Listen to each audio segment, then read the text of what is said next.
Hello दोस्तों, स्वागत है आप लोगों का हमारे चैनल पर। इस क्लास में हम लोग देखेंगे उत्तर प्रदेश की प्रमुख नदियों के बारे में। ये यूपी पीसीएस प्री एग्जाम के लिए क्लास है 2023 के लिए। और ये स्पेशल यूपी स्पेशल टॉपिक चल रहा है। यहाँ पे 10 से 12 मिनट की क्लास होती है और इसमें जो है कि हम लोग पूरे क्वेश्चन को डिटेल से एनालाइज कर लेते हैं। छोटी सी वीडियो होती है। तो आइए देखते हैं हम लोग इसके बारे में। तो जो उत्तर प्रदेश की प्रमुख नदियाँ हैं, गंगा और यमुना इसकी प्रमुख नदियाँ हैं यहाँ पर उत्तर प्रदेश में। और ये जो है कि उत्तर में हिमालय से निकलकर दक्षिण में जो है कि विंध्य श्रेणी तक जाती हैं।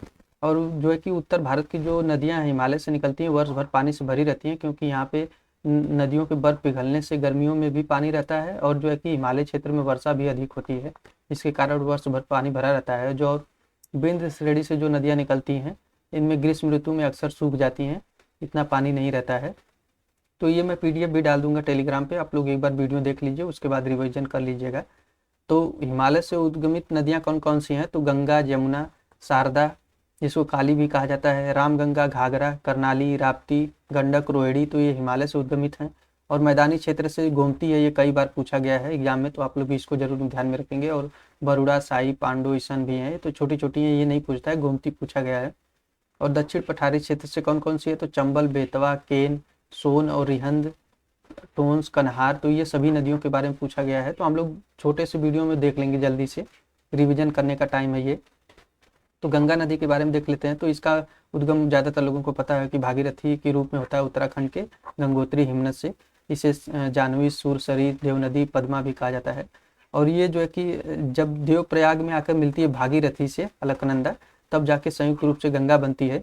इसके पहले भी अगर कुछ नदियाँ आके मिलती हैं तो उसके बारे में भी पूछा जाता है। जैसे अलकनंदा नदी में ही सभी नदियाँ आके मिलेंगी।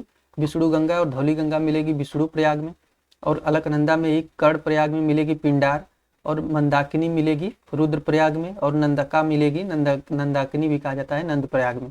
ये सभी नदियाँ अलकनंदा में ही मिलती हैं। और ये उत्तर प्रदेश में बिजनौर जिले से प्रवेश करती है। इसके जो है कि सहायक नदियाँ उत्तरी किनारे से, अगर नदी ऐसे बह रही है तो इसके उत्तरी किनारे से नदियाँ जो है कि कौन कौन सी सहायक है? तो इसमें रामगंगा प्रमुख है, कन्नौज में मिलती है, गोमती कैथी में मिलती है। बाकी जो है कि ये गंडक, कोसी, महानंदा ये बिहार में मिलती हैं।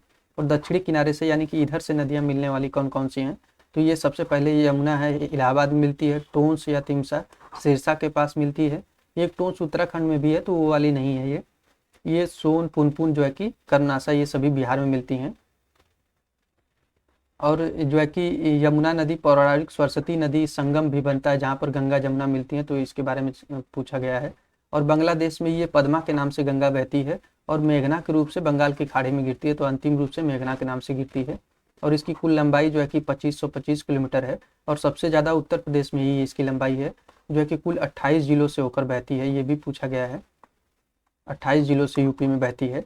और इसके किनारे कौन कौन से शहर हैं? तो वाराणसी पूछा जाता है, इलाहाबाद, कन्नौज, कानपुर, कन्नौज, मिर्ज़ापुर, गाजीपुर, बलिया, अलीगढ़, मेरठ, गाजियाबाद, और ये सभी पूछे गए हैं। और वाराणसी बाएं तट पर है और कानपुर दाहिने तट पर। ये सभी फैक्ट एग्जाम में पूछे गए हैं, तो आप लोग इसको जरूर नोट करेंगे। आइए देख लेते हैं हम लोग यमुना के बारे में, जल्दी से रिवीजन भी करना है। तो ये उत्तर प्रदेश की दूसरी प्रमुख नदी है, और यमुनोत्री हिमनद से निकलती है उत्तराखंड से। मैदानी क्षेत्र में आने से पूर्व इसमें जो है कि उत्तराखंड में टोंस, गिरी और आसन नदियाँ मिलती है। इसी टोंस के बारे में मैं जिक्र कर रहा था। यमुना में भी एक टोंस मिलती है। और उत्तर प्रदेश में ये सहारनपुर में फैजाबाद नामक स्थान से प्रवेश करती है, यानी सहारनपुर जिले में फैजाबाद नामक स्थान से प्रवेश करती है। और इसमें जो है कि दाईं ओर से मिलने वाली नदियाँ कौन सी हैं? बाईं ओर से, तो बाईं ओर से हिंडन नदी मिलती है, ये प्रमुख है नोएडा के निकट। और बाकी दाहिनी ओर से जो प्रमुख नदियाँ हैं, औरैया में चंबल मिलती है, ये पूछा गया एग्जाम में कि चंबल नदी कहाँ पर मिलती है, तो औरैया में मिलती है। बेतवा हमीरपुर के निकट मिलती है। केन बांदा में मिलती है, जो केन नदी है। और सिंध जो है कि जालौन में मिलती है। और बाकी जो है कि यमुना जो है कि इलाहाबाद में जाकर गंगा में मिल जाती है। तो यही इससे संबंधित है। बाकी जो है कि यमुना की कुल लंबाई 1376 किलोमीटर है। और इसके किनारे प्रमुख शहर कौन कौन से हैं? तो आगरा हो जाएगा, मथुरा, इटावा, कालपी और हमीरपुर। तो ये सभी फैक्ट हैं जो मैं यहाँ डिस्कस कर रहा हूँ या हाईलाइट किया हूँ, ये सभी फैक्ट है एग्जाम में पूछे गए हैं, तो आप लोग इसको नोट करेंगे। अगर नहीं भी नोट कर पाएंगे तो मैं टेलीग्राम पे पीडीएफ डाल दूंगा, आप लोग वहाँ से डाउनलोड करके इसको रिविजन कर लीजिएगा। रामगंगा नदी के बारे में देख लेते हैं। तो ये उत्तराखंड के पौड़ी, गढ़वाल, कुमायूं क्षेत्र से निकलती है, जलागाम क्षेत्र से। और ये बिजनौर जिले में कालागढ़ किले के निकट मैदानी क्षेत्र में प्रवेश करती है। और रामगंगा की कुल लंबाई 690 किलोमीटर है। और उत्तर प्रदेश में बिजनौर के बाद जो है कि मुरादाबाद, बरेली, बदायूं, फर्रुखाबाद, शाहजहां और हरदोई जिलों से गुजरने के बाद जो है कन्नौज में गंगा से मिलती है। ये इंपॉर्टेंट फैक्ट है कि जो है कि रामगंगा नदी कहाँ पर मिलती है गंगा में, तो कन्नौज में मिलती है। ये नदियाँ जहाँ पर मिल रही हैं वो जरूर इंपॉर्टेंट है, इसको जरूर नोट करिएगा आप लोग। शारदा नदी के बारे में देख लेते हैं। तो ये उत्तराखंड के पिथौरागढ़ जिले से काला पानी से निकलती है। और मिलान हिमनद, ये भी पूछा गया कि किस हिमनद से निकलती है, तो मिलान हिमनद से निकलती है। और जो है कि गौरी गंगा और जलजीवी के मिलने के बाद पश्चात ये शारदा नदी की रूप लेती है। यानी ये दो नदियाँ जब मिलती हैं, गौरी गंगा और जल जीवी, तब शारदा नदी। और उत्तर प्रदेश में ये कहाँ प्रवेश करती है, तो पीलीभीत जिले में प्रवेश करती है जो शारदा नदी है। और नेपाल और पीलीभीत की सीमा भी बनाती है ये शारदा नदी। और इसकी सहायक नदियां हैं पूर्वी रामगंगा, सरयू, धर्मा, चौकिया। और शारदा नदी सीतापुर के बहराम घाट के समीप घाघरा नदी में मिल जाती है। ये जो नीचे घाघरा नदी दी गई है, और इसकी जो है कि 160 किलोमीटर लंबाई है। ये घाघरा नदी के बारे में भी हम लोग देख लेते हैं। तो ये तिब्बत के पठार मापचा चुंगो हिमनद से निकलती है। और ये इन क्षेत्रों में ये करनाली के नाम से जानी जाती है। और बाकी जो है कि खीरी और बहराइच जिलों की सीमा बनाती है ये जो घाघरा नदी है। और इसकी प्रमुख सहायक नदियाँ कौन कौन सी हैं, तो शारदा, ताप्ती, छोटी गंडक, सेठी, टीला, बेरी, ये सभी सहायक नदियाँ हैं। तो ये ज़्यादा नहीं पूछा जाता है। और ये छपरा के निकट गंगा में मिल जाती है, तो ये पूछा जा सकता है। और इसकी कुल लंबाई 1080 किलोमीटर है। आइए अगले नदी के बारे में हम लोग देख लेते हैं। तो फ्रेंड्स, आप लोग इसके लिए परेशान ना होइएगा कि जल्दी जल्दी से टॉपिक हो रहा है, तो ये रिवीजन का टाइम है, तो आप लोगों के पास भी टाइम कम है, तो छोटा सा वीडियो होना चाहिए ताकि 10 मिनट में हम लोग पूरे टॉपिक को कवर कर लें। तो राप्ती नदी के बारे में देख लेते हैं। तो ये लघु हिमालय क्षेत्र के नेपाल के रुकमकोट से निकलती है।